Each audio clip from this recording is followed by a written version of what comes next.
Am live, and I guess I will get ready to go to the whip and get this here thing taken care of. Alright, here's my hat, my sunglasses. Salute, folks. It's your boy, the insurance junkie, your fiduciary fella, the all-star advisor Alonzo Hall, your social media insurance broker. And I've returned today to whap and tap on your head with another ADH Wealth Solution article. Today, we're going to be reading an article from a law group about why those do-it-yourself wills and trusts create a false sense of security. Before I go in, ladies and gentlemen, make sure you hit that like, drop a comment, subscribe, and hit that notification bell so you're made aware every time I release new content. And as always, share, share, share. Lastly, to contribute to channel growth or to schedule an appointment with a licensed financial professional, the links are in the description of this video. So, ladies and gentlemen, like I said, I'm going to be taking y'all now when I do my articles with me interactively because I think it's just a little more fun that way. Right now, I'm actually in the process of taking out the trash and going to my car so I can read the article and light up one. But in the interim, wow, my trash is full. Um, since I have y'all with me, like I said, the way I want to do the articles now is instead of doing them, you know, pre-recorded, which I'll probably still do the pre-recorded too. I do want to go live and just talk to you, interactively while reading the article. Why? Because I think, one, you might ask a question if you're live, and two, you get kind of the better feedback and response just from live reacting to things. I just dropped this trash. Shit. Hold on. Now I gotta clean up the trash. Ay. Whoops. Hold on, y'all. I'll be right there.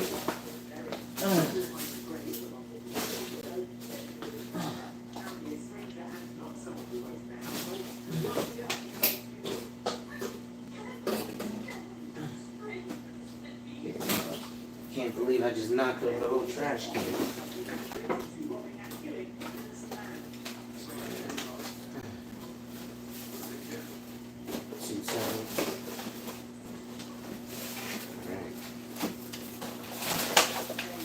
Go. Alright, I'm back now that TWP was popping. So yeah, you see the title, the article I'm getting ready to read. In TWP, I be seeing your grows and stuff, man. That shit is live. You know I like the grows of this stuff. Everybody loves this hat. It's really from Italy too. I'll grab my tablet. So I got my tablet so I can read the article to y'all. Now I'll hop out the door. Now hopefully, I just thought about it. I'm on the Wi-Fi, so my Wi-Fi is probably gonna go off. So I will end up disconnecting and having to reconnect with y'all. But hopefully it won't end the live, so I can have everything kind of go down. Plus, I need to get my watch hours up, right? So I can have an additional source of income. If you guys watched my other video about working smarter, not harder, where most people think, you need to have multiple streams of income, and while they have multiple sources of income as opposed to streams, meaning that they're performing a task to get their income, which means that it's an earned income as opposed to like a passive income or an investment income or dividend income, things that you don't exactly have to work for. And so there's a lot of that stuff too. Get going so I can get to hit this here whip and get that taken care of. And then, like I said, I'm going to roll up my little J, smoke and talk with y'all while I read this article. Again, ladies and gentlemen, and as always, share. All right. So now I done took the trash out. We'll be reading over the article together. this afternoon. So that's gonna be pretty cool. Like I said, just gotta get to the car. Uh, and we'll get that there done. You know. And then I like to show off my new baby. My car that I got almost 1 year ago now, so it's not new anymore. She was going on. But, it's still worth the having of the having. Here we go. And hopefully this article will make some sense, actually, as to why it's smart to go do things like get a legal plan with this thing called Legal Shield, so you can actually do things like create your will as opposed to doing them DIY and paying approximately the same price. You can do them a little differently and pay substantially, like I said, about the same price, but get it actually done by like an attorney. How's it going? So, that's kind of that stuff. Um, and, you know, and yeah, what's going on, mommy? How you doing? All right, give me a second, y'all. Let me drop this here. Why is my closed? There we go. The thing wouldn't close for me for one reason or another. Pop this on. Turn on the light. All right, so the light is on. Get my bud ready. All right, so let's get into the article really quickly. Pull this open. Turn it the other way.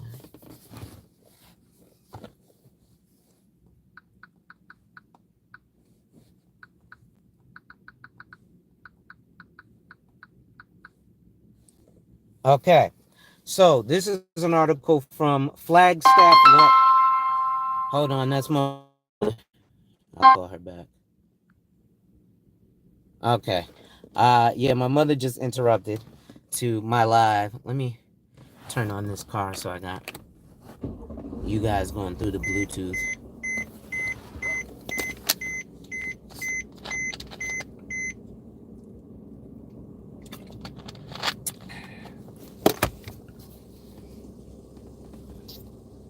So this article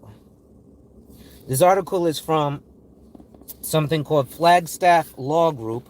So they're probably an estate planning attorney firm.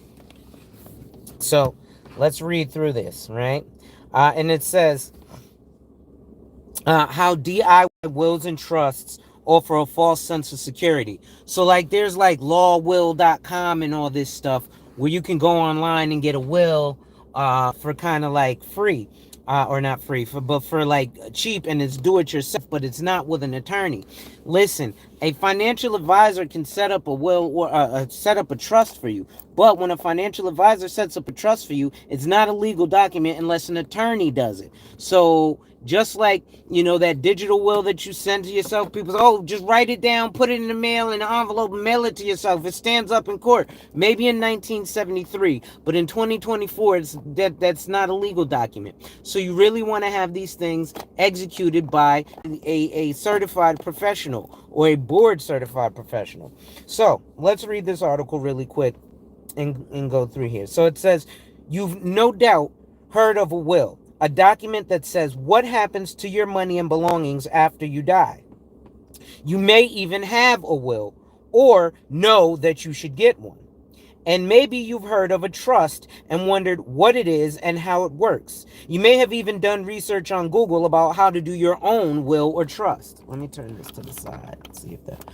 Oh, no, that won't work. Okay. There we go. There we go.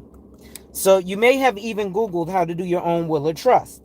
In fact, it's hard to poke around the internet and not find do-it-yourself wills and trust services. LegalZoom, trustandwill.com, and even media personalities Dave Ramsey and Sue Zorman offer cheap DIY documents. You can create your own will or trust for free by downloading a few forms. What these websites won't do, however, is explain the potential consequences that can happen if you use one of their services. So legal documents have legal consequences. And again, this is why it's a good thing to get something like, and that's why you'll see a lot of insurance agents partnering with this thing called Legal Shield. Actually, I did the same thing. Because for certain clients, it provides a low cost way to get legal services like access to a will or access to an attorney to help you create a will, I should say. Right? Because that's one of the things that, the average American doesn't always have. Here goes some records of work on the bends. So it says the truth is that trusts and wills and other documents that all adults should have in place, like a healthcare directive and power of attorney, are legal documents with legal consequences. So they contain lots of legal language, and you likely don't fully understand the nuances in the terminology. There's a reason that lawyers have to complete college, graduate from law school, then pass a bar exam before they can practice law. It takes time and effort to learn the law, the legal terminology, the application of the law, and the potential consequences if something goes wrong. Even then, many lawyers who don't specialize in estate planning and who don't have training as we do put in place legal documents that fail when you become incapacitated or die for various reasons. And yet you may be sold on the idea that you can draft these legal documents on your own using an online website. The promise is that you can save money and completely protect yourself and your loved ones from the expensive legal consequences of not having the proper planning in place. Now, while that does sound nice, again, a lot of this do-it-yourself stuff, think about it. There's a lot of stuff you wouldn't do it yourself, right? Like, you wouldn't have even if you're savvy at working on houses, right?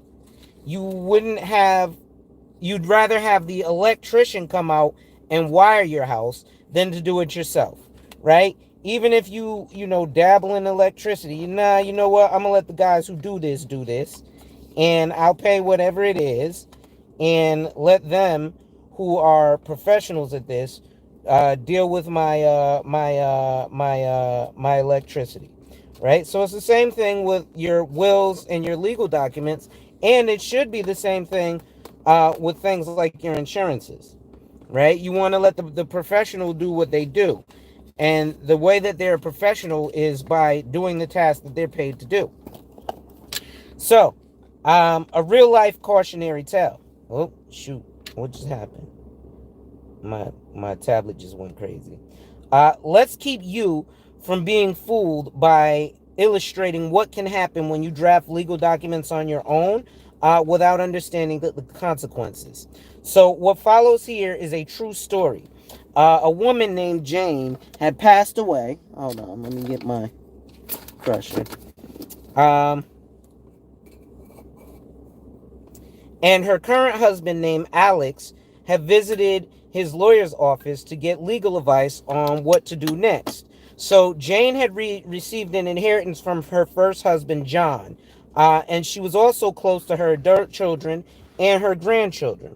She wanted to make sure that they received what was left of her inheritance from their father. And while she intended to leave Alex some money, she made it very clear to her family that she wanted to provide for her children and her grandchildren.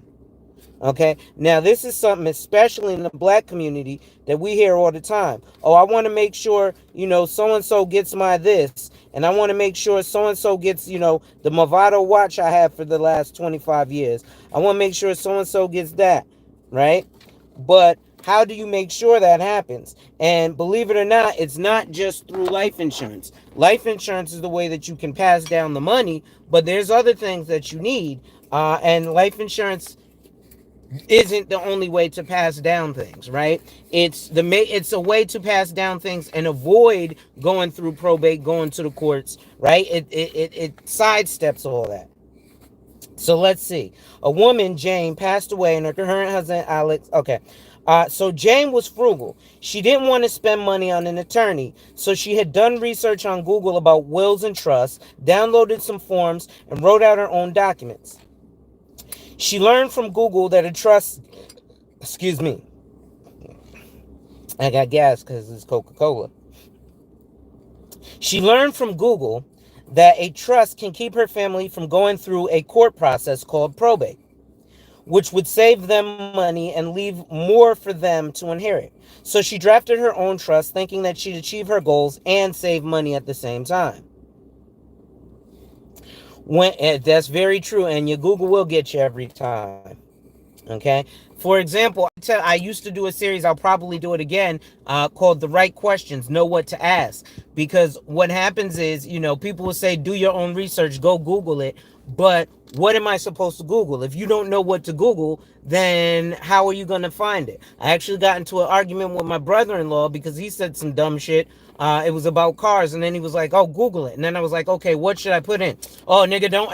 Well, the reason why is because it's AI. So what you prompt is what you get. So depending on what you put in there, that depends on the results that you get. That's why when you search Google, it'll say, did you mean purple cats with pink hair, or did you mean pink unicorns? Right? That's why.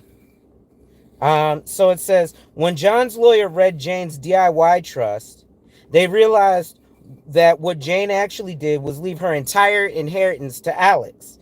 Jane legally disinherited her children and grandchildren. Jane's DIY trust was also subject to laws of a different U.S. state than the one that she lived in, meaning that any legal process related to the trust would be more complicated than it needed to be. Surely this was not the result that Jane wanted. Jane not only disinherited her children, but she failed to transfer her house to the trust despite drafting and filing a deed on her own. And she left assets out of her trust altogether. So while she thought she was doing the right thing, what she really did was leave her loved ones with a giant, expensive mess.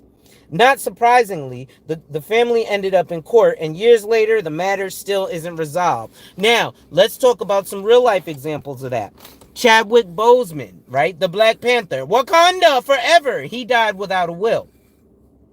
You know what happened? His wife got $1.1 million. His mom got $1.1 million. But the state that he died in got $1.5 million to decide, to make the decision that his mom will get 1.1 and his wife will get 1.1.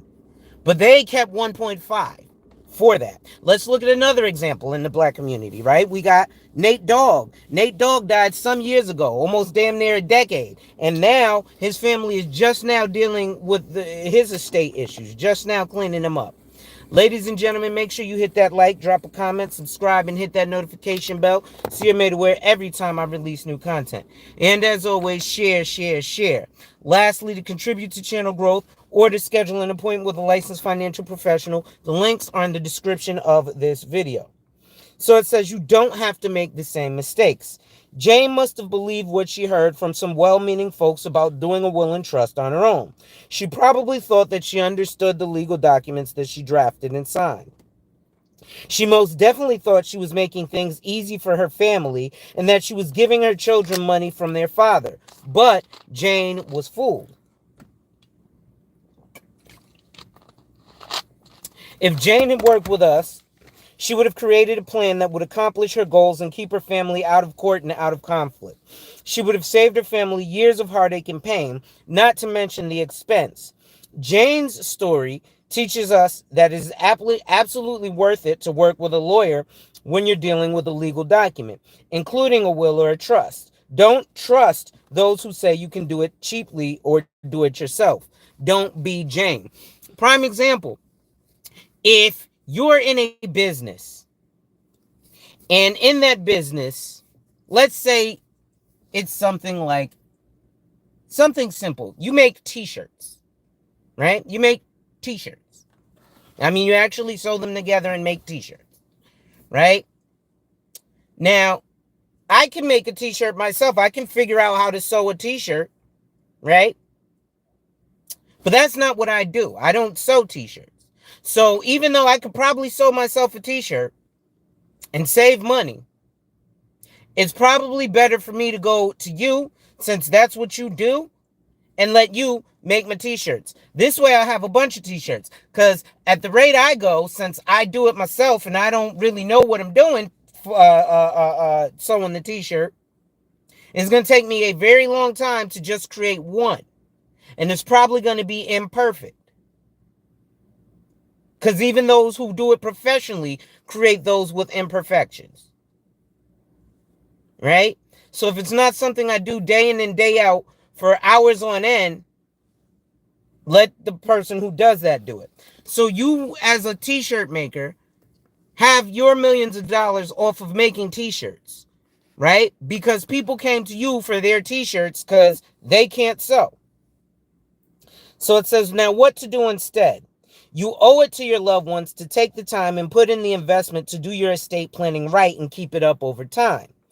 In fact, the last and greatest gift you can leave them is having your affairs buttoned up so they don't have to have a mess on their hand and are allowed to process their grief in peace as your final act of love, right? We know a lot of people have situations where somebody dies and now the family has to scramble. Oh shit, I got to figure out how to clean out their apartment. Oh shit, right? There's real shit that goes on. It's not just, oh shit, they died. I got to figure out how to have this fancy, fluffy fucking funeral. Right? And again, that's where stuff like life insurance comes into play. I'll give you a real life example. Recently, at the beginning of this year, January, I had an aunt who died. After she died, first of all, she didn't have life insurance, so the family had to scramble to figure out how to pay for her funeral. They figured out how to pay for her funeral, but then stuff like, oh, well, she died. Well, guess what? The apartment she lived in, the landlord wants all of her stuff out of there. She's an older woman who is agoraphobic, who stays in the house and orders shit off of TV. She was like almost 80 years old, right? She was 70 something. So at that point, she's been ordering stuff off of TV from The Price is Right for the last 25 years. So what the fuck do you think the house looks like? It ain't easy to clean out. So do you think it would have been more effective if there was some life insurance with a substantial amount, more than just enough to pay for the funeral, but enough to pay for, I don't know, the people to help get bags or the, like garbage removal? Or do what she had to do, which was her daughters had to take time and money and either pay some of their friends or boyfriends or whatever to take time out of their day, so they can't go to work because they got to come to on B's house and clean out the house. Okay, well, I'm glad you've reported this channel. So they got to end up being fucking on some bullshit and clean out the house, right? So now you got to clean out the house. Why do you have to clean out the house? Right? Because again, that person wants that apartment back. So these things continue to occur. And for all you know, again, not just the funeral, but other shit that occurs.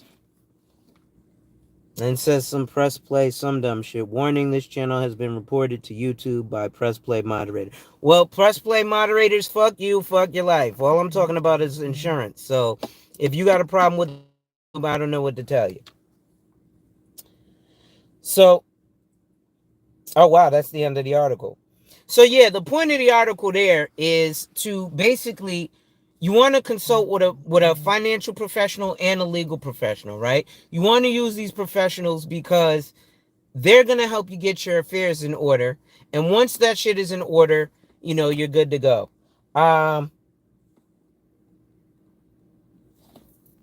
So here's what you do instead, right? If you want to leave your family the gift of your love, make sure that you actually work with me. I'll gladly help you. When you're working with an insurance agent, part of their job is to actually hook you up with an estate planning attorney, right? But the difficulty is, again, it's specialization. So not all insurance agents specialize in estate planning. So what that means is a lot of insurance agents just specialize in low-hanging fruit, right? Like I got an agent who has a client who has a $200,000 annual income, and yet he's only selling him a $200,000 face amount policy. I'm like, what the fuck? Why so little? But the agent doesn't know what he's doing. So, like things like underwriting, etc., but the guy trusts them because they're from the same country. What can I say? At any rate, folks, um, it's your boy, the insurance junkie, your fiduciary fella, the all-star advisor, Alonzo Hall, and I'm here whapping and tapping on your head with another ADH wealth solution. Actually, go ahead, report the page. I'll just start it over and create a new one, make it bigger than before, and make all you haters mad, right? Because what I'm doing is professional, right? It might not be as buttoned up as motherfuckers want it, but it is what it is. Where's my other shit? I gotta find my papers now. Damn, where my papers go? But, ladies and gentlemen, it's your boy, the insurance junkie, your fiduciary fella, the all-star advisor, Alonzo Hall, your social media insurance broker, and I just whapped and tapped on your head with another ADH Wealth Solution article. Actually, I personally am recruiting. So when I recruit, like, in terms of recruiting agents, I like to have agents with experience, but I'm noticing it depends on the type of experience. We are a small boutique firm. We do have a broker dealer, so if your securities license, we can definitely talk about that as well. Yeah. So if your securities license, we can definitely work with you. If you want to, it depends on if you hold the 7 or the 6, or depending on if what you're doing with us, you may be able to also hold the Series 65 if you want to do just money management. Yeah, it is. This is 100% commission position. There's no salary involved in what I do. There's no reg. So basically, and this is funny. Ironically enough, that you say that because people will say, "Oh, you made you don't have the Series 6, 7, or 63. What do you have? The Series 3?" And you don't have to have a securities license to be with the firm. That's just I figured the only reason I mentioned securities because I know what you do. Um, and so I'm assuming, for you, insurance is not the way you want to go. Oh, okay, you don't hold a securities license, no problem. Oh, but you've got a BA, okay. But yeah, so I mean, insurance is definitely great. But a lot of people, here's part of the reason a lot of people speak against the sale of insurance. Um, oh, you were hired by T. Rowe Price. It's a great hedge fund. Um, they're selective too. They're kind of picky. So you must have went to a good school. Oh, you were in Colorado. Okay. Yeah, Colorado right now is jumping. I have an agent on my team who's in Colorado. She came to me from Facebook, and I actually helped her to open her own farmers insurance agency. She holds her Series 7, and she's out there in Colorado doing big things. You were in Florida. Bachelor's in finance. Okay. Well, that makes sense then with what you do, that you have a bachelor's in finance. This is not not in a good school. Well, listen, Florida, I'm surprised. My brother is in Florida. He's in Coral Gables. I don't know if you're in South Florida or not, but yeah, he's in Coral Gables, the wannabe rich part of Miami, right? He's not in Key Biscayne where the real money is. But Coral Gables is not bad. He works at where is he? My brother works at Neiman Marcus. Um, so he's making a couple of dollars himself, right? Um, as you can probably tell, we're probably not the average black family. My mother-in-law worked at Morgan Stanley for 30 years. So, We've got and then Edward Jones actually recruited my mom back in the day when it was Raymond James back in the 90s. Uh, so there's a couple of cool things that are going on. He says people here don't even use laptop computers. Well, it's the snowbird state, bro. So you're either there for being out of the for the summer, or I should say for the summer weather during the winter, or you are there for retirement, right? That's there's a lot of Ponzi schemes that go on in sunny Florida, right? Shit, my brother's always sending me fucking photos of his happy ass on in the pool in December, cause like I said, that's that Miami life. Freaking bastard. I can't stand my brother sometimes. He's plus he's a Florida man, so he's able to own guns and stuff. That's one advantage of being in Florida, I'll give you. There's put this in here. Okay. Give me 1 second, y'all. No Limit. It's an everything channel. I talk about a bunch of different stuff. What do you want from this channel, No Limit? Right?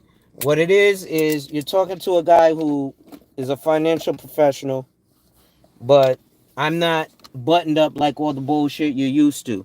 Right? You could call it training day like Alonzo. No, it's a personal channel. Yes, I do talk business because I do business, but no, it's not a business channel focused on business.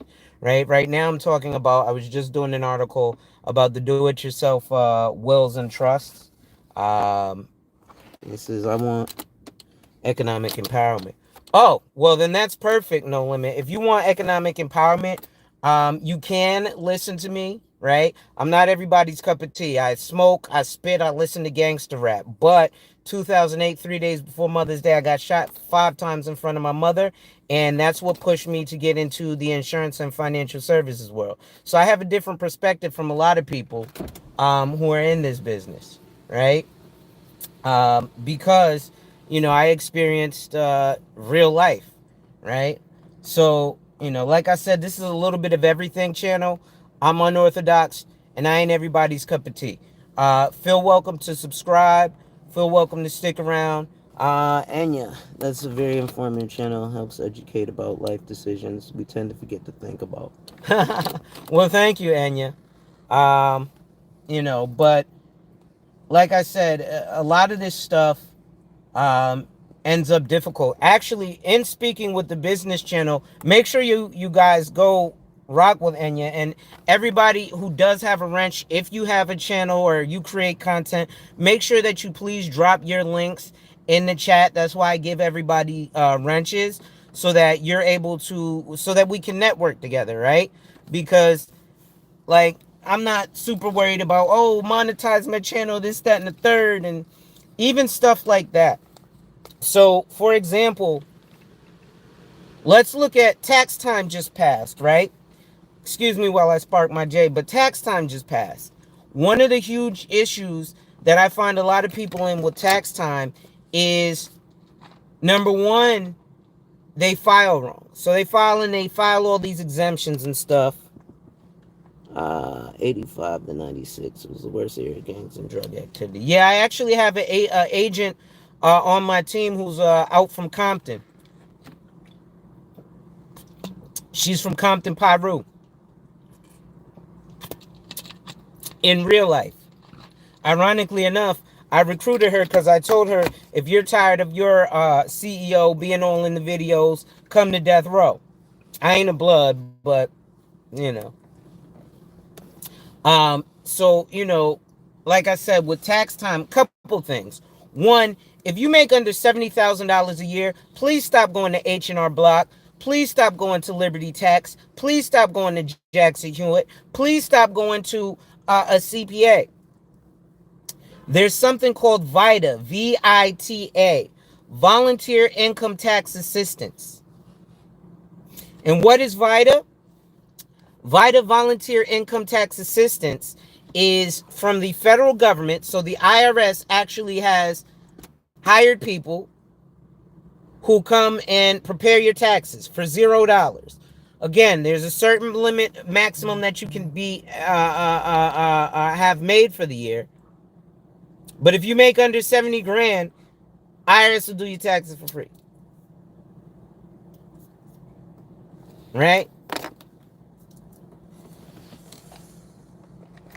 Yeah, I do need to do some more videos with Dennis. Because I think, especially Maverick, as black men, me and Dennis are kind of rare, right? A lot of people, like, I'll be honest, we as black folks talk this racism shit. You should see, you want to see racists? Come see some black folk. Black folk are racist as shit against other black folks. Let me tell you, bro, I got a homeboy, he be like, listen, if there's not a white doctor, he won't go to them. He be like, I don't want no black doctor. This nigga is racist. And he don't hide it. He's from Trinidad. He was like, oh no, in Trinidad we racist as hell. We'll call you a nigger to your face. I was like, wow. Yeah, I know who Boyce Watkins is. I'm familiar with Boyce Watkins. No Limit. I want you to watch someone called JT the Pocket Watcher, a pocket watcher with JT.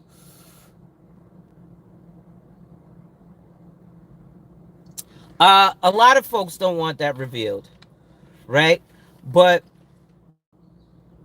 it's herd mentality. And for black Americans, I saw a meme that put it best when they did like how people hate pigeons. When pigeons initially were basically the phone system of the planet, and humans domesticated the fuck out of them all over the world.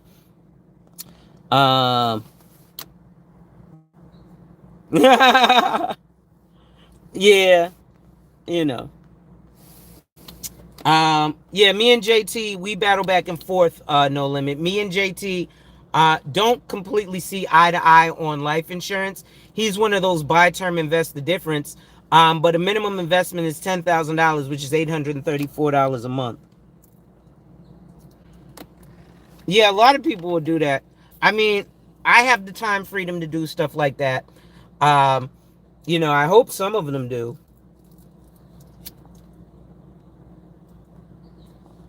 Yeah, me and JT, the Pocket Watcher, like I said, we don't exactly see eye to eye on life insurance, but he doesn't have his insurance license. So that's the difficulty. Now, I will say I completely understand why a lot of financial people speak against life insurance.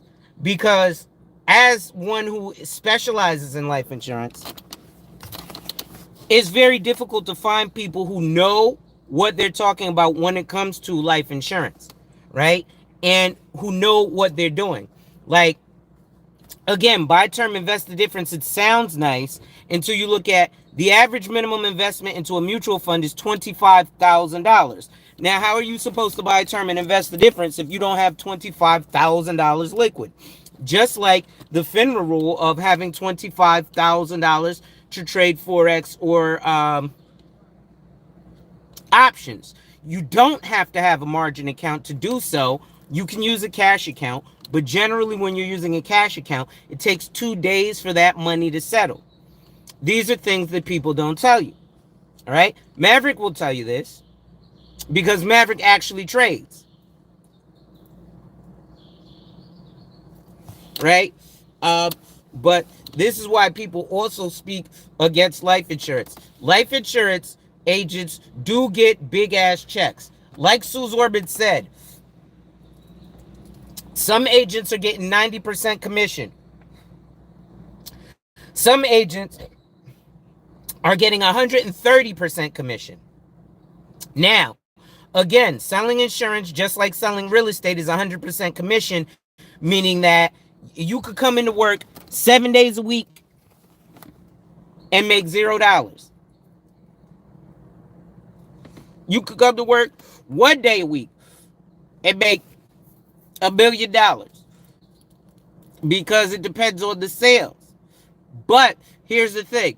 So now you get a percentage of whatever it is that you sell. So in real estate, usually it's 6%.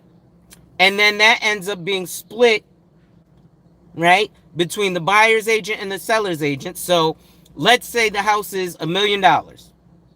It sells for $1 million. 6% is $60,000. So $60,000 comes to me, the real estate agent. And then I got to give 30,000 of that to the other agent, right? So now I'm left with 30,000 and the other agent has 30,000. But usually, unless you're a broker, as an agent, you get 50% commission, anywhere from 50 to 90. Meaning that with your broker, you need to give them 50% of what you make. So now I come with 30,000. I got to cut that in half to 15,000 because I got to pay 15,000 to Caldwell Banker or Keller Williams or Remax or Century 21 or Douglas Elliman or whoever, right? Only reason I say that because I also used to do real estate. I held my real estate license in New York City. So I have a different perspective from a lot of people because I was actually on Wall Street during the Occupy Wall Street movement, right? I actually worked on Wall Street. 100 Broadway, you come out, take two lefts, the New York Stock Exchange is right there. 11 Broadway, you come out the building, walk across the street, the Brass Bull is right there. 39 Broadway, the same thing. 40 Exchange Place, right? I was all up and through Wall Street for a number of years. So I got to see movers and shakers and shit that your average Joe doesn't see. I used to hang out with Jim Cramer, the Mad Money guy. Blah, blah, blah, blah, blah. Every Wednesday, he used to come to the coffee stand in front of my building in front of 100 Broadway and buy a coffee and a donut.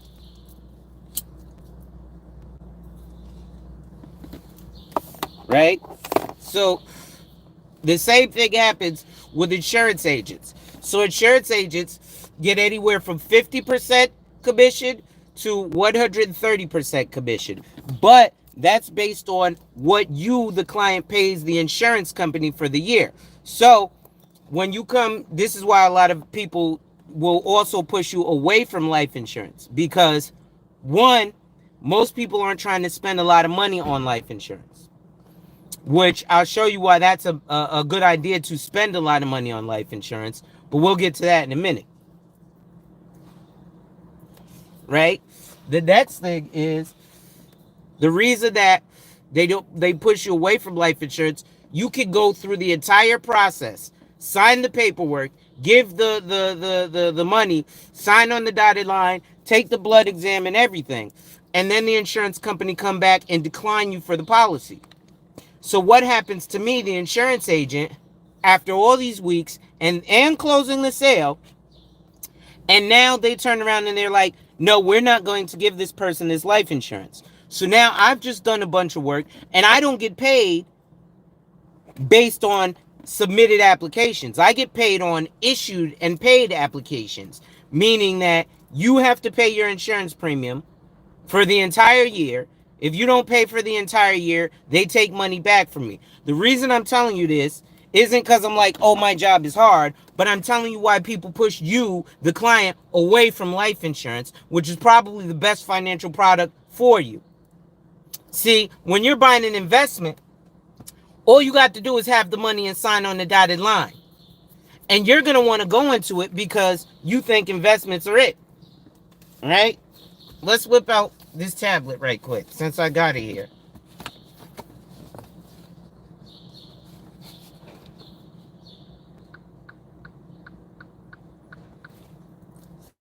Because again, let's see.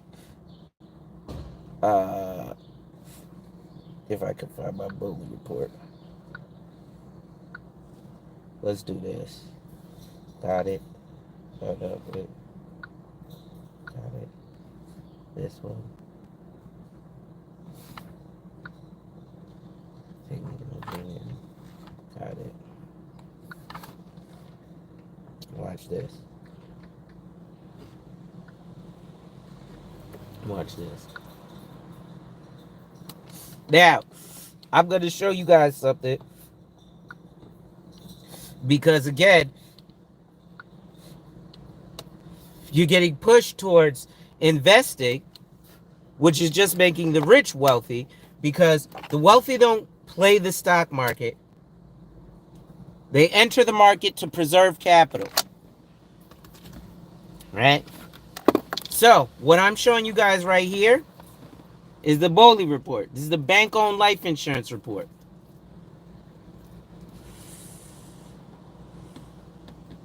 Right? So, you see, well, you probably, so, right? This says Bank of America, updated 2019, right? I want you to look at lines 4 and line 5. Line 4 says equity investments without readily determinable fair values. Scroll to the right, and it'll show you that Bank of America in 2019 put $6.114 billion, because that's dollar amounts in thousands, $6.114 billion into its stock market or equity investments without readily determinable fair values. Now I want you to look at line 5. What does it say right there? It says life insurance assets. So that means that life insurance is an asset, right? And it has 3 lines, right? General, separate, and hybrid. Now let's look over here. Remember, line 4, $6.1 billion, right? Line 5, $2.9 billion. Line 5B, $19.4 billion. So that's like $22 billion that they put into cash value life insurance as opposed to the stock market. Now, why would they do that? Because remember, when you put $1 into life insurance, it multiplies your money. Let's use term life insurance. If I buy a term life insurance policy, if I give the company $50, they're guaranteeing that my family gets $100,000 when I die. If it's in between this period to that period. Now that's pure death protection. Right? That's purely if I die. Right? But I'm getting ready to hop off because I want to listen to some fuckery while I smoke by Jay. But I want to show you guys a couple of more. So here, Citibank, right? Now, I'll take it even further for you guys. Let's go to a website. BOLI. Let's type in BOLI report on Google. So, BOLIreports.com. Again, BOLI is bank-owned life insurance. There's also something called COLI, corporate-owned life insurance.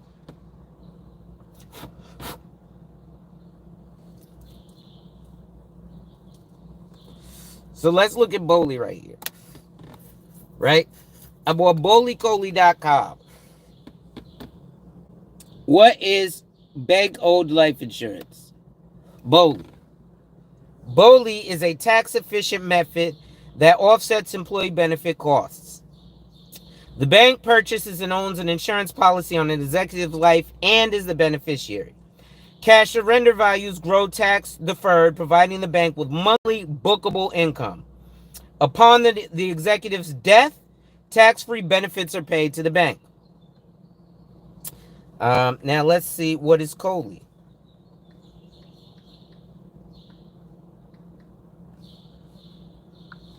COLI life insurance. And it's Investopedia, right? What is COLI? So let's go to Investopedia. Company-owned life insurance. What is COLI? Right? Company-owned life insurance is a life insurance policy that pays a benefit to the company if an insured employee dies. Now, why do I bring that up? Especially to black folks, because we love to be like, I got life insurance on my job, I'm good.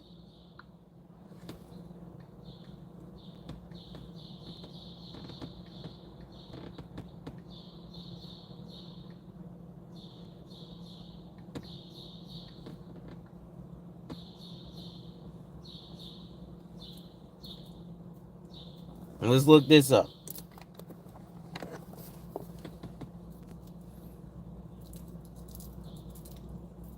Right? So I want you to see something about Coley. What's going on? We'll clear all that.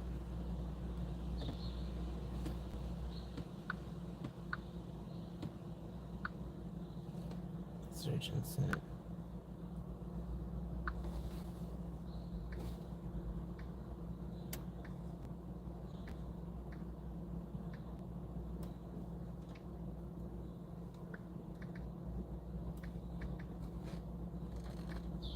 I'm trying to find this document or this no, that's not it. I'm trying to find this article that correlates life insurance to slavery, and I want you to see, let's see if I can do it like this.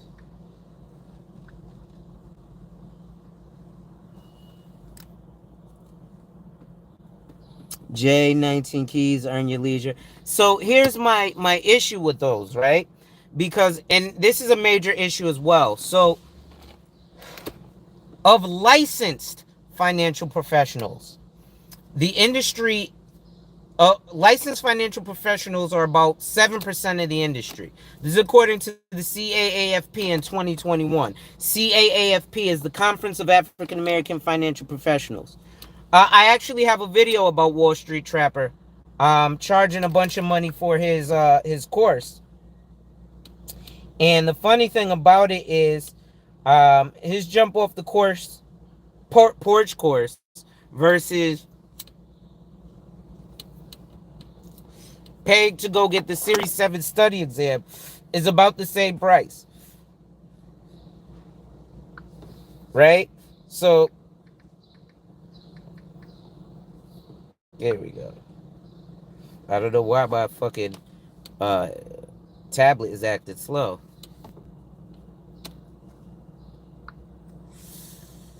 I guess so I want to read you guys, or take a look really quick at this article, because again, Derek Grace, Wall Street Trapper. Yeah. So this is an article written by now Dr. Michael Ralph, because he's no longer at NYU, he's at Howard University, right? But it says life, what is it? Salute Broke Genius. It says life in the midst of deaths. Notes on the relationship between slave insurance and life insurance. Right? Written by Michael Ralph, New York University. Right? So this ain't me, a life insurance salesman who's coming with bullshit. This is a college educated professor. All he does is study this shit. Right? So let's see. It says here, a quote from Josiah C. Knott, Statistics of the Southern Slave Plantation. Right? This second paragraph right here. It says, as long as the Negro is sound and worth more than the amount of the insured, self-interest will prompt the owner to preserve the life of the slave. But if the slave become unsound and there is little prospect of perfect recovery, the underwriters cannot expect fair play. The insurance money is worth more than the slave, and the latter is regarded rather in the light of a superannuated horse. So now, when all these things, like all these rappers are getting killed all of a sudden because their albums go double wood,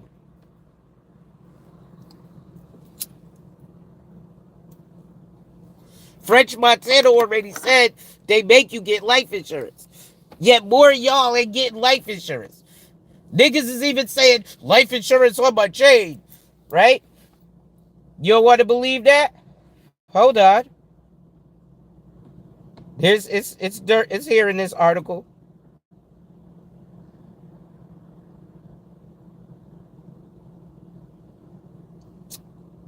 Let's go through. So it says here, ICE insured, fuck life insurance, says rapper Rick Ross, who borrowed his stage persona from a notorious narcotics trafficker by the same name in Live Fast, Die Young, as he asserts his jewelry is more valuable and thus more worthy of scrutinization than his own life. Yes, if your album goes triple paper cup, and you'll fuck around and find out. Now, let's look here up the article. It says on August 25th, 2011, NBC and other news. Hold on. I'm gonna share this article in the YouTube. Give me 1 second. Copy. We go to YouTube. Pull up my live. I'm gonna share this with y'all.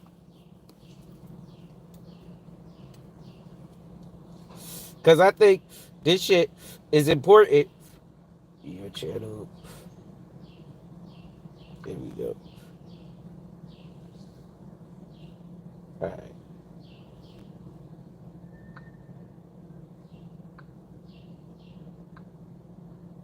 Make sure y'all take part of that article.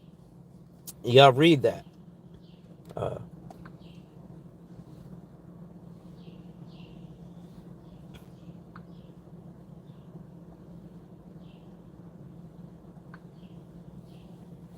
So,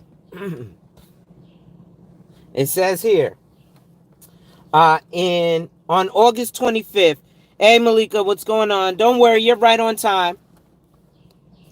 On August 25th, 2011, NBC and other news outlets reported a scheme that U.S. presidential candidate Rick Perry, the then governor of Texas, Google me, what's up, had then concocted in 2003. Y'all have to go back. I'll take a look at the original article I was reading because it was about do-it-yourself wills and how those can be a mess up.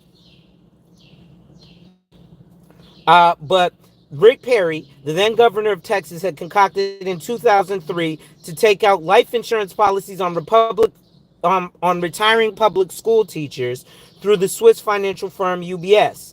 The rationale behind Perry's indecent proposal was that these senior citizens had a high statistical probability to die within the next decade, and when they did, the government of Texas could turn a profit.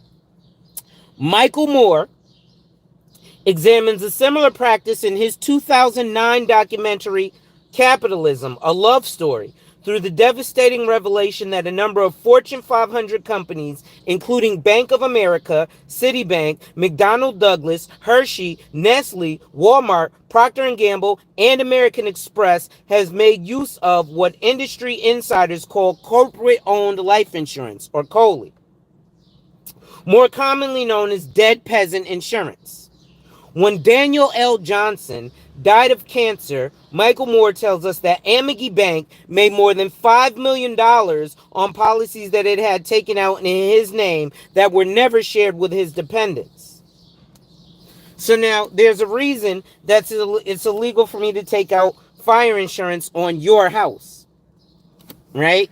If I take out a policy on your house and then go set your house on fire, and then get paid, you had nothing to do with it.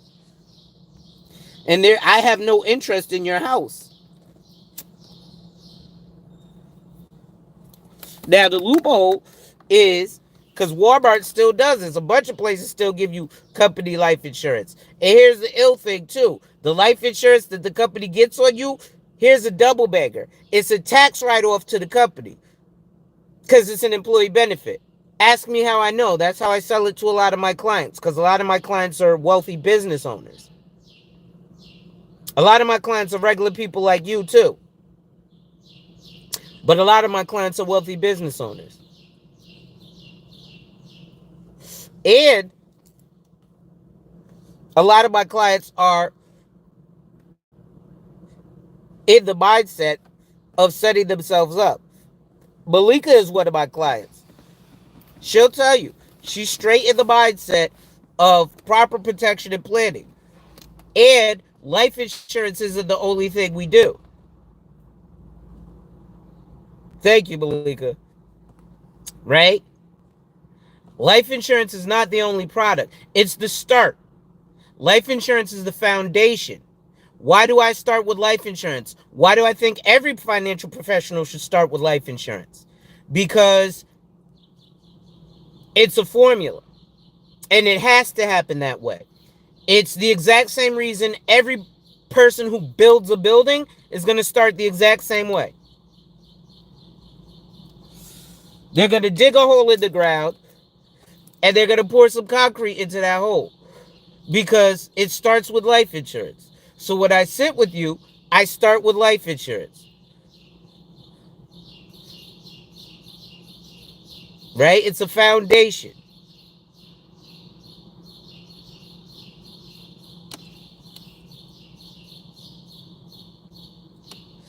Right? So let's continue this article.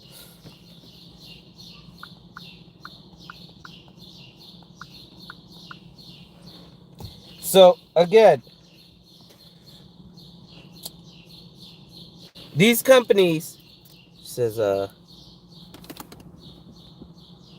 so it depends, Mr. Pushup, right? I'm not a product pusher, right? The idea is to get you to what you need to accomplish, right? Here's the difficulty. There are product pushers. There are people who are like, you should only get term insurance. There are people who like, you should only get whole life insurance. There are people like me who prefer index universal life insurance. And there are people who will say you should only get index universal life insurance. Then there are people who sell variable universal life insurance, which is an index universal life insurance on steroids. I'm a solutionist. So I'll tell you, instead of getting a Section 529 college savings plan for your kids, you get a life insurance for your kids, and you can put substantially more money into it, and then your kids can access that money at any time for any purpose. Right? Now that would be a whole life insurance, but it's for a purpose. If you're looking to maybe save tax dollars and create a tax shelter, then you might go with an IUL. If you're looking for purely death benefit protection, then you get a term. See, here's the thing. I'm a licensed agent and I'm fully licensed, even though that doesn't mean anything, because once you have a license, you're fully licensed. But I'm fully knowledgeable in all of the products. So what that means is I select the product that fits your situation. There is no, for example, that's like when people push, oh, only buy term, only buy whole life, only buy universal life. That's like a barber saying, only get a skin fade. Right? Or it would be like everybody get a military cut. Now, if you're in the military, that fits. But I want an afro, so I don't want a military cut. I just want an edge up. The next guy wants a part in his head and a zigzag. The next kid wants the curly hair like Patrick Mahomes.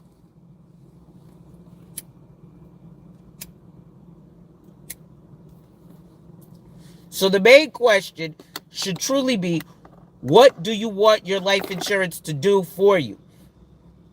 This is a question that a lot of people don't even know they need to ask themselves or their financial professional.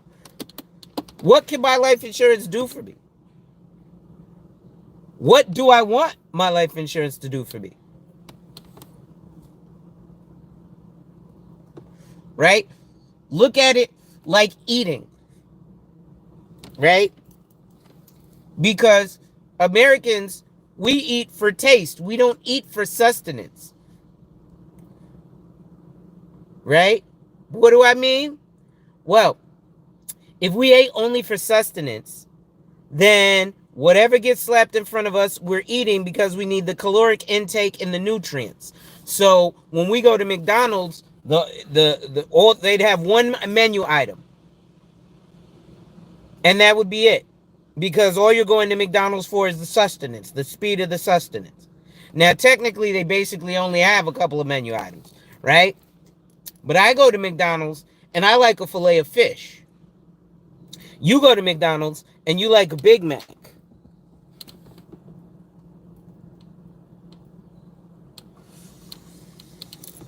Yeah, I'm having webinars about that. The IUL can be a great policy if structured properly. Here's the thing. I specialize in IULs, but you have to be very, very, very, very, very careful about who you're dealing with when you're getting an IUL. Because all IULs are not created equal. And again, insurance agents get paid anywhere from 50% to 130% of what you pay into the policy. You're not paying that. What you pay into the policy has a lot to do, but nothing to do with what I get paid. Right? I get paid from the insurance company, not from you. I get paid from the insurance company based on what you pay. But this is why you also need to be very careful. Now, this is also why you're generally going to want to go with someone who, when you go, hey, how much is $100,000 policy? And if they just give you a quote, you kind of don't want to deal with that. The questions, you should be like, how did you come up with that number? I'll give you a calculation, right? You'll hear, specifically in the black community, this bullshit term of generational wealth. You'll hear it in America, crazy. Fuck just the black community. I speak about the black community because I am, and I speak from that perspective, but I want everybody's fucking money. I don't care if you're black, white, crippled, or crazy. You represent dollar signs to me, right? Plus, I can actually help people. I had a great white couple out in Pleasantville that I helped, right? But, like I said, a lot of people talk this generational wealth bullshit and don't even know what a generation is. So, if you go to Google, let's do it here.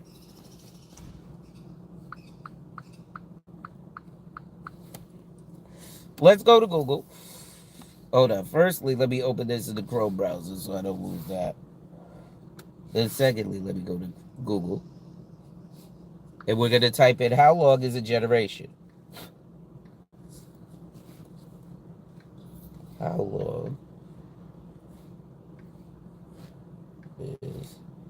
long is a generation? So, according to Google, all right, let's see how many years is a generation.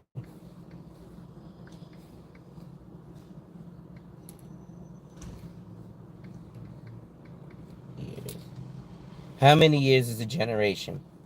So it says a generation is between 20 and 30 years. So let's say one generation is 20 years. Why is that ironic? Because the most commonly sold term life insurance policy is a 20-year term. But Google right here says, oh, fuck. Google right here says, average generation, 20 to 30 years. So let's take 20 years.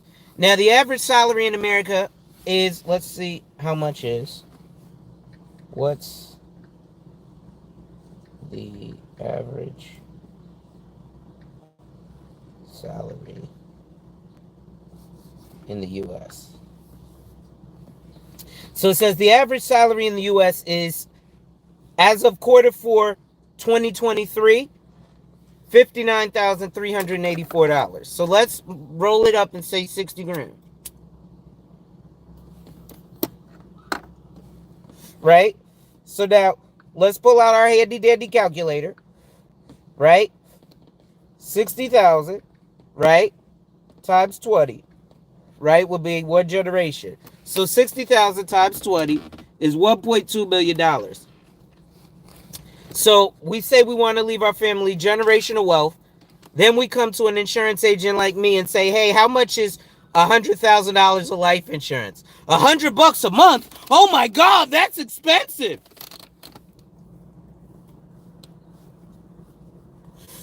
Yet you spend $48 a week on Starbucks. Right?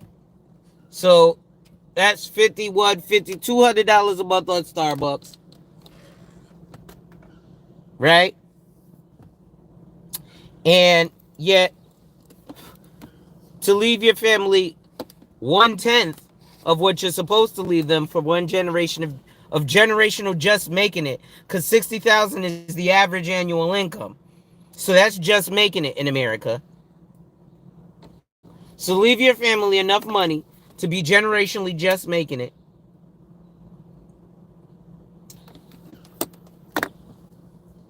And this is why term insurance is also pushed heavily. because what they're trying to do is solve a death benefit problem. But what they're selling you is death insurance. Yes. Is whole life insurance substantially more expensive than term life insurance? Yes. Is universal life insurance substantially more expensive than term life insurance? Yes. Is variable universal life insurance substantially more expensive than term life insurance? Yes. Now, why would I then pay so much more for either less of a death benefit or the same death benefit? Well, there are things attached to whole life insurance. So whole life insurance actually builds cash value aside. It becomes an asset, like I showed you in the Bowley report. Because it builds cash value, you can do things like collateralize it. You can do things like people are telling you and borrow from your policy. You'll be talking to me again maybe next year to transfer some of that term into a whole. Okay, yeah, we can do a conversion. You've got years to do the conversion. So we already did a conversion once. We can do another conversion next year, no problem. So what a conversion is, guys, is when you have a term life insurance policy and you take some of that term or all of that term. Let's say you have this $1.2 million. And you know what? For a whole life insurance policy, as a 40-year-old non-tobacco using healthy male, it might still be substantially more expensive because, again, things are relative. When you have a person who has, at the end of the month, $400 of expendable income left, and now I'm asking you for a quarter of that, $100, that does seem expensive. But it's relative because if you have $2,000 left at the end of the month, and I ask you for a quarter of that, $500, it's not as bad. It doesn't hurt as bad. Right? But the idea is you start where you are. So wherever you are is where you start. For example, with Malika, we have a term perm blend. So you can actually get a combination of term life and whole life. So she needed a specific number, and what we did was we wanted to build some cash value. We don't have it. Well, now she also has an IUL. We'll talk about that in a second. We initially didn't have the ability to put the IUL together with enough coverage for the term. So we had to do a whole life, because with a whole life, you can actually add a rider that adds term life insurance to it. So that God forbid something happens, and let's say you have a mortgage, you still want to protect your mortgage. So you want the whole life, but you also need, hey, listen, I got a house and a wife and kids. I want to make sure that if I die, this house is paid off. So that would be one of those strategies. Now, if you're going to take some of that term, that 1.2 million, and let's say you're going to say, you know what? I'm going to take 200,000 and turn that into whole life. Okay, it's going to cost you more for the 200,000 of whole life because whole life is substantially more expensive than term. But what happens is you get the benefits of the whole life insurance. So now, again, whole life and term life insurance is literally that. You pay X amount of dollars a month for X amount of time, 10, 20, or 30 years. So if you're 20 years old and you get a 20-year term and you pay $100 a month for $1 million of death benefit, if you die from age 20 to age 39, your family will get $1 million. The day you turn 40, you no longer have life insurance. That's how term insurance works.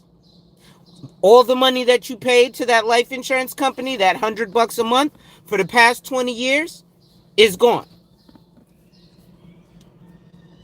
Now, there is something called annual renewable when it comes to term insurance. So you take, at the end of that 20 years, you say, you know what? I want to keep this life insurance for another 20 years. Okay, but now from age 40 to 41, instead of $1,200 a year for that $1,000,000, it's going to cost you $1,200 a month for that $1,000,000. And then when you turn 50, it's going to cost you $1,200 a week for that same $1,000,000 because it's term. Right? Now, when you get a whole life insurance policy, there is cash value that grows on the side of it. So you do get the availability of some cash growth. But whole life insurance is level.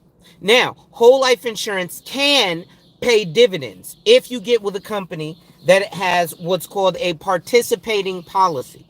So that means that the insurance company usually is a mutual company, and when that company gets profit, they share a little bit of that profit with their shareholders or their owners, which are policyholders. So generally, what you, the client, don't know about whole life insurance and it paying dividends, because most whole life insurance does pay a dividend, is that the agent sets the policy up for you to get what's called reduced paid up whole life insurance.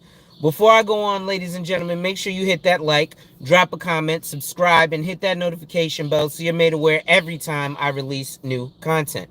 And as always, share, share, share. Lastly, to contribute to channel growth or to schedule an appointment with a licensed financial professional, the links are in the description of this video. So as we proceed to give you what you need, give me a pause. I love showing my new baby, y'all. My Batmobile is what I call them. Hold on. Show my little emblem there. Just because there are some new people to the channel, and, people like to see those flashy things, right? So, there you go. Anyway, where was I?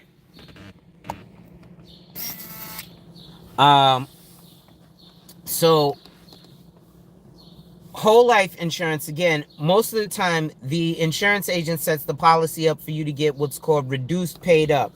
So all that happens is the life insurance company just buys more life insurance for you.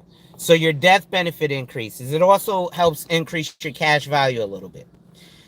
Then you have universal life insurance, or my favorite, indexed universal life insurance. I'm going to skip universal because indexed universal life insurance is better than universal. Universal life insurance is garbage. Whole life is garbage. Term life is garbage. Variable universal is garbage. Index universal life insurance is the S-Class of Mercedes-Benz. As I told you before, years ago, when I first started my channel, and I showed you guys, what did I do? I did a video called Benz Shopping, where I took you to Mercedes-Benz classes versus life insurance policies. So a term life insurance would be an A class, or here in the States, since they don't sell the A class, they sell the CLA. So the CLA would be your term insurance. A traditional whole life would be a C class, right? Like a C300. Then you would get a limited pay whole life, which would be an E class, which is what I drive, right? And then you would get an index universal life, and that would be an S class, or the flagship. Now, usually when you get an S class, to be honest, the true S class flagship is an S600, which is a Maybach. Okay. Other than that, that's why I drive E class, because if I'm going to get an S class, it's going to be a Maybach. Right? So it's going to be an S600, not an S550, not an S580. I might get an S680 or an S600, which is a Maybach. Again, I'm really into Benz, as you guys know, and just as into Benz as I am, like I said, Maverick Capitalist was up here, and he was like, damn, dude, do you sell Mercedes? And I was like, no, I'm just really into Benz like that. Right? I gotta fix my memory on this damn thing. Let's keep pushing my headrest up. But where was I? So again, when you're looking at index universal life, The reason I like IULs is because number one, they mirror the S&P 500. Well, they don't mirror just the S&P 500. They mirror a market. So they mirror an index. It could be the S&P, it could be the Fidelity, it could be the BNP Paribas, which is the Barclays. It could be the Russell 2000. It could be Morgan Stanley International. There's many indexes that it can mirror. So what that means is with it's kind of like getting an ETF. Right? That's an index fund, right? So with an ETF, the index fund goes up, your money goes up. The index fund goes down, your money goes down. Now, here's the cool thing about an IUL. Now, the thing about an IUL is there is a ceiling and a floor. So with the ceiling, you'll have the IUL. Let's say the ceiling is 7%, which is generous. But I'm just giving arbitrary numbers here. So the maximum that you'll get credited every year based on the market index, they go from 1 year point to point. So from March 1st, 2024 to March 1st, 2025, whatever the high is for that index, they will credit you. So up to 7%. Right? Again, these are arbitrary numbers, but I'm trying to give you these numbers so you understand, right? Because people always say, oh, get something that gives you 10%. So I'm going to go below 10% because an investment can't guarantee anything. They can't guarantee you'll get 10%. They can't guarantee you'll lose 10%. They can't guarantee you'll get 1%. They can't guarantee you'll lose 1%. However, the thing is, when you get 10%, that's cool. But if you get 10%, losing 10% hurts more than gaining that 10% because now it's a bigger chunk. And then you have to gain more than 20% to get back to where you started. With an IUL or an index universal life, there's the up and down. So let's say the index skyrockets 20%. You'll go up to a maximum of, let's say, 7%, and then you're capped. Okay? But let's say the market then goes down and starts losing. You go to a floor. Your floor is 0%. So what that means is your money goes up at the 7%. The market goes down. Your money just stays here. It levels off wherever it was. Then the index rallies back up. When the index rallies back up, again, you're getting 1 year point to point. So within that year of 1 year point to point of the market, the index that you're mirroring, you will get your 7%. Now, so you're only going up. You can't go down, right? Now, because of that, the sacrifice is, yeah, you don't get the full participation in the market. So if the market rallies 20%, you're stuck at 7. But what goes up must come down. This, you're always protected. Because again, you have that 0 floor. So no matter what, you can't lose. You can't go through the floor. See, now again, life insurance is foundation, right? So like the comment Malika says here, we're not turning that term life into whole life. We're turning that term life into index universal. So what we did, Malika, was we started with a whole life and a term life blend. Then we did a conversion. So we took some of that term life. I'm not going to say numbers. But what we did was we took some of that term life and we converted that term life into an index universal life so that you'll have the flexibility that comes with index universal life insurance. So the beauty of index universal life insurance is the flexibility of premium as well as the mirroring. So one benefit or feature is, again, that mirroring. Another benefit or feature of index universal life is the flexibility of premium, right? So why is flexibility of premium important? Because flexibility of premium allows you to overfund your policy. So remember again how I told you about how insurance agents get paid based off of your life insurance, off of your premium. So let's look at a concept that everybody's talking about right now, which is something called infinite banking. Give me 1 second here. Okay, so now with infinite banking, the idea is that you overfund your policy so that you balloon more money into it so that the cash value accumulates faster, right? So, however, using whole life insurance, in fact, here's what we're going to do. right? We're going to use AI,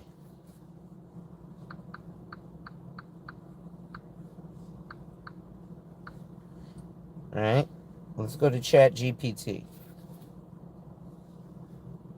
Chat GPT, right? It's all right, Malika. It doesn't matter the terminology you use. You know why? Because you're not licensed in this, so you don't have to know the terminology, right? I need to know the terminology, right? Now, it's good for you to know the terminology so that you know what you have. But don't feel bad for not knowing exactly what it is. I don't know how to do your job. If I came into your job, I'd probably use the wrong terminology too. So I'm here in Chat GPT, right? And I'm going to explain infinite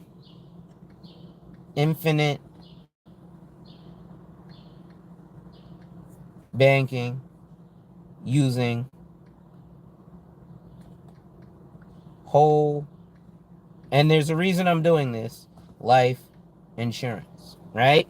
So I just typed into Chat GPT, explain infinite banking using whole life insurance. Let's see what it comes up with.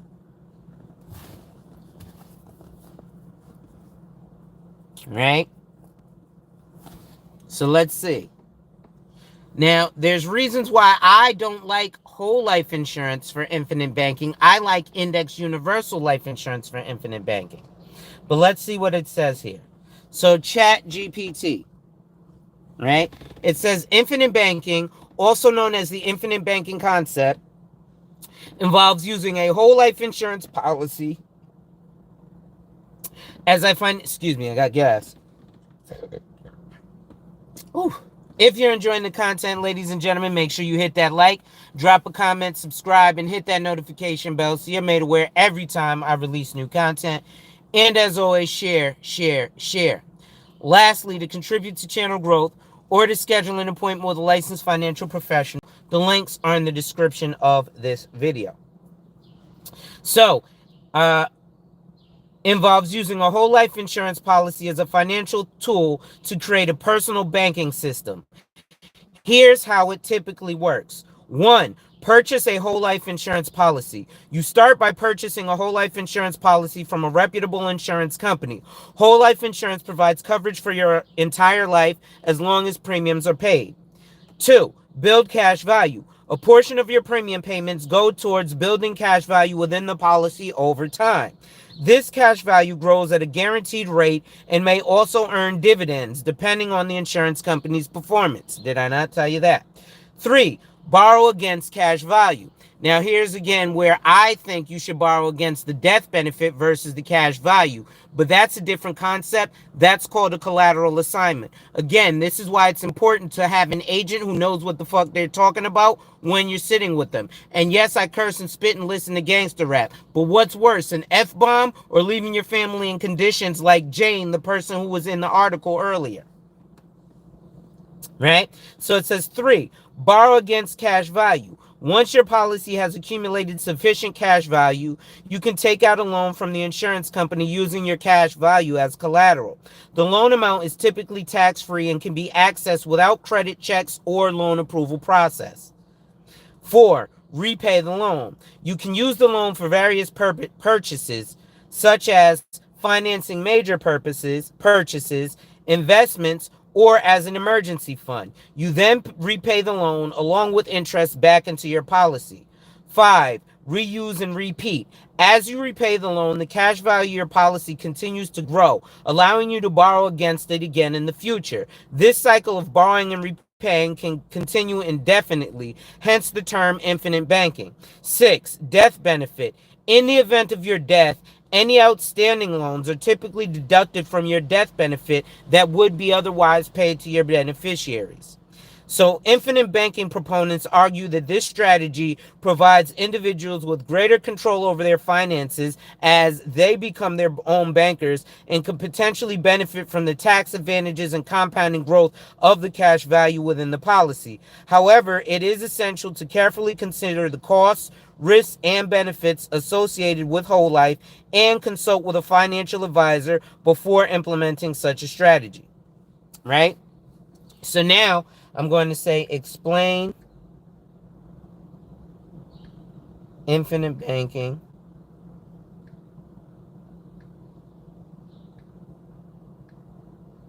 using indexed universal life insurance. Okay, so now I'm going to use ChatGPT to tell you guys about explain. Now, again, this is the right questions, knowing what to ask, because a lot of people don't know how to prompt ChatGPT to get the results that they want. Somebody's calling me on the phone. To get the results that they want. So let's see what ChatGPT says. Explaining infinite banking using index universal life insurance, right?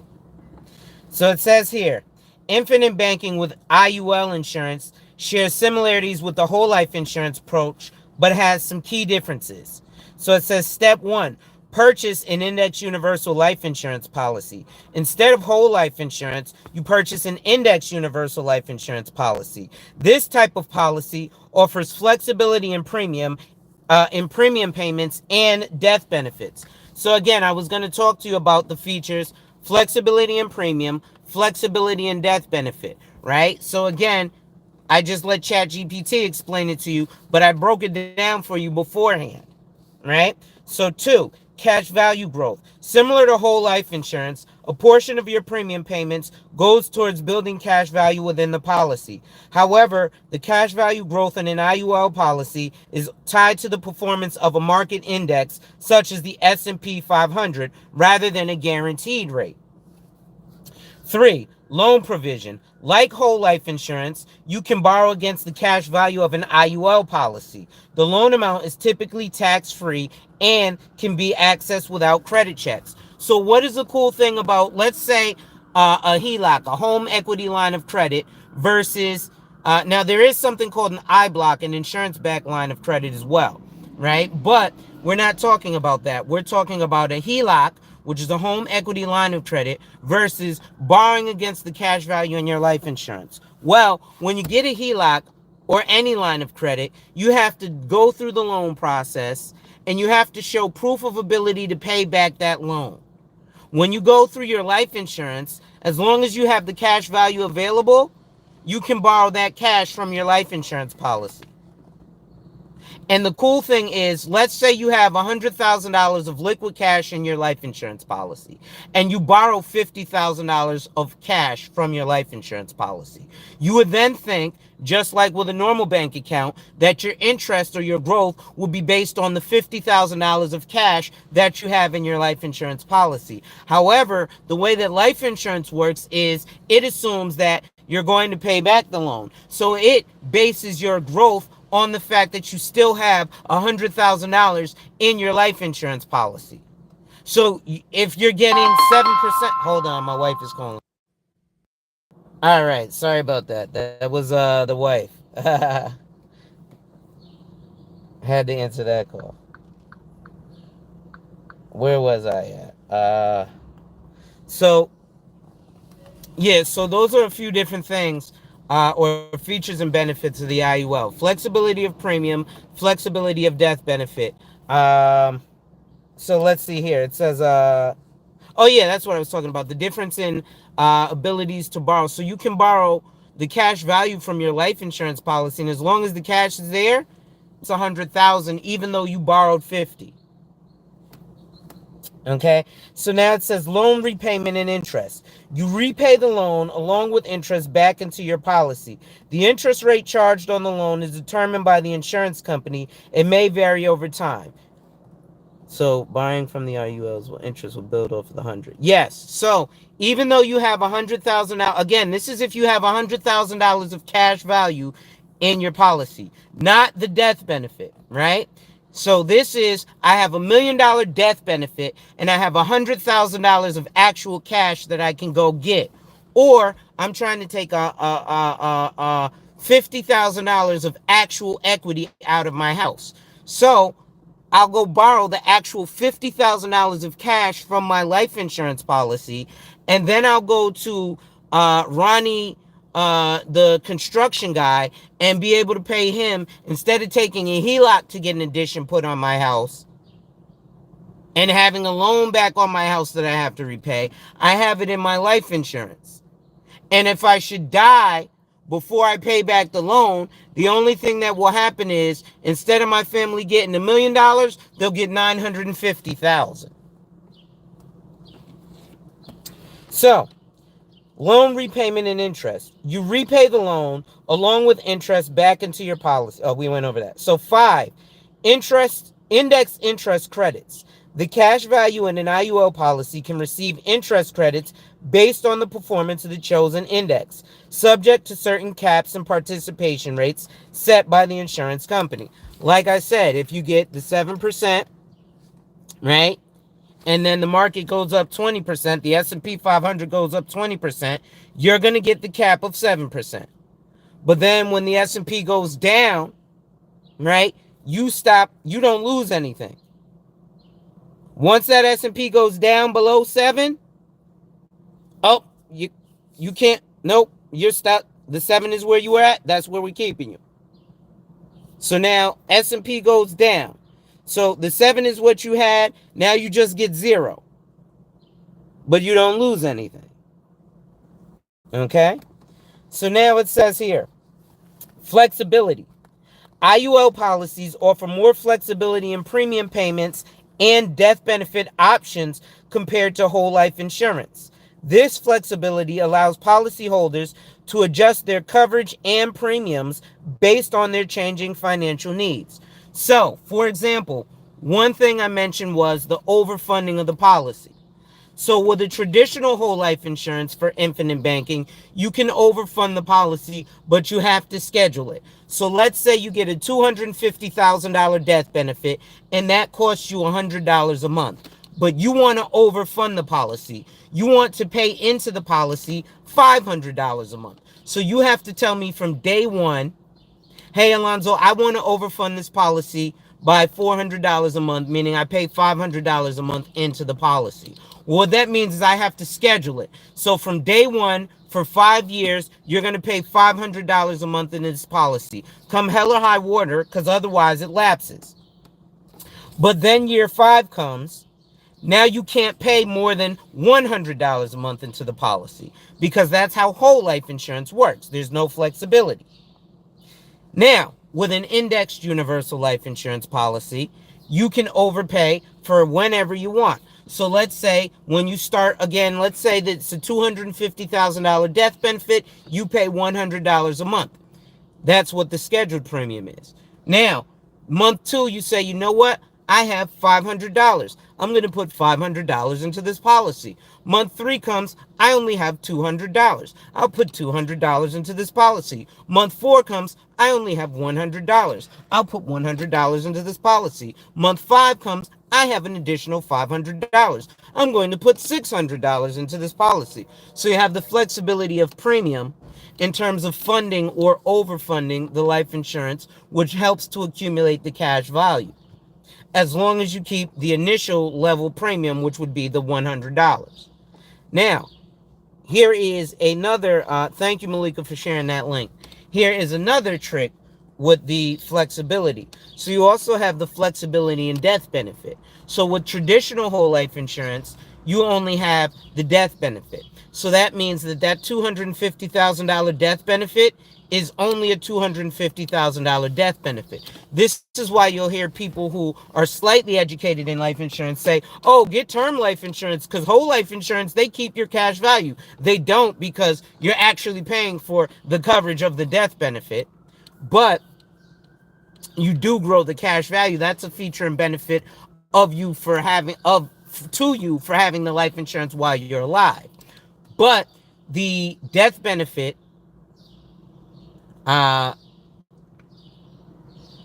remains level. So as you build the cash value, let's say it's that $250,000 death benefit. No matter how much cash you put into the policy, the death benefit is still $250,000. With index universal life insurance, you can actually get what's called an increasing death benefit. So what that means is if you start with the $250,000 death benefit, but you pay $10,000 cash value into the policy, you have $10,000 of cash value into the policy. Your death benefit is no longer $250,000. Your death benefit is now $260,000 because should you die, your beneficiary will receive the cash value, the death benefit, as well as the cash value. But that is an additional bell and whistle. It's like an aftermarket part on a car. So you have to ask for that feature and or benefit when you initiate the policy. Right? So these are things that, again, people don't know about. It's just like when you go to a used car dealership, you have to tell them, no, I don't want the VIN etching. No, I don't want this. No, I don't want that service. No, I don't want the dot sign fee. Because they'll hit you with all sorts of fees and bullshit. But anyway, folks, I'm getting ready to hop off of this. Me and the wife have to figure out what we're going to eat for dinner. So let me finish this and then we'll hop off. So it says here, number 7, the death benefit. Similar to whole life insurance, in the event of your death, any outstanding loans are typically deducted from the death benefit and paid to your beneficiaries. Infinite banking with Index Universal Life Insurance aims to leverage the potential for higher returns linked to market performance while still providing the benefits of cash value growth and policy loans. However, it also involves risks associated with market volatility and the performance of the chosen index. As with any financial strategy, it's crucial to carefully assess the costs, risks, and benefits and consult with a licensed financial advisor to determine if it is suitable for your financial goals and circumstances. Again, that's not me, that's ChatGPT. So yes, I as a salesman am saying it, but the reason that I'm saying it is because it's true. And it happens to be that I know what the fuck I'm talking about. Right? I speak like your favorite Gary Vaynerchuk, right? People ask Gary Vaynerchuk, why do you curse? Why do you say you give a fuck about your employees? He says, because it means more. Yes, I can say, oh, I care about my employees, but do I give a fuck about my employees? Right? And so sometimes the wealthy are very direct and unorthodox. Look at Dan Pena, billionaire. Look at the CEO of Morgan Stanley. What is it? Edward Pick. Foul-mouthed dude. At any rate, ladies and gents, it's your boy, the insurance junkie, your fiduciary fella, the all-star advisor Alonzo Hall, your social media insurance broker. And I've returned today to weapon tap on your head with another ADH Wealth solution. Make sure you hit that like, drop a comment, subscribe, and hit that notification bell so you're made aware every time I release new content. And as always, share, share, share. Lastly, to contribute to channel growth or to schedule an appointment with a licensed financial professional, the links are in the description of this video. With that being said, ladies and gentlemen, wipe ass. Work in progress every day and see success. Wipe ass. Work in progress every day and see success. Wipe ass. Work in progress every day and see success. And remember, champions and contenders, when people challenge you, they don't challenge you to challenge you, but they challenge you to challenge you. Accept the challenge. Salute.